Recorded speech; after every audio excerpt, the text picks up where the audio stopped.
अब्दुल साहब बहुत शुक्रिया, तुसी चिक चुक के मैंने शायर बना ही छड़िया है। चलो एंजी सही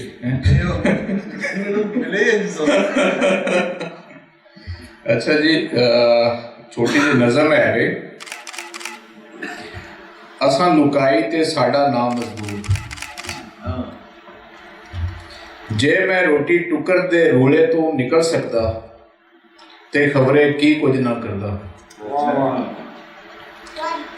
उंज मेरा भरेवा भी उन्हां बंदियां जिहा ही है जिउं सिकंदर आजम ते एक्लीस जै राठां दा ते माइकल एंजलो, उमर खयाम या हाफिज शराजी जै मुसवरां ते लिखारियां दा होना है।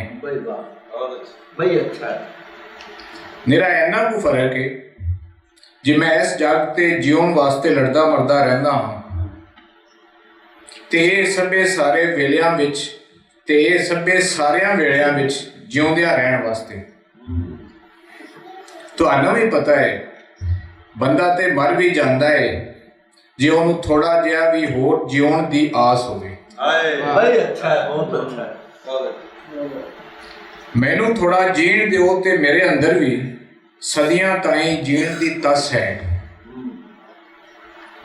मेरी अखी भी खाब है रड़कते हैं पर मैं जमांदरू अनिद्रे का कुटिया होया सह नहीं सकता। ऐसे राही गिरदियां गिरदियां मैं भड़कदे सावां अगे अपनी अपनियां सदियां वेच वटाइयां।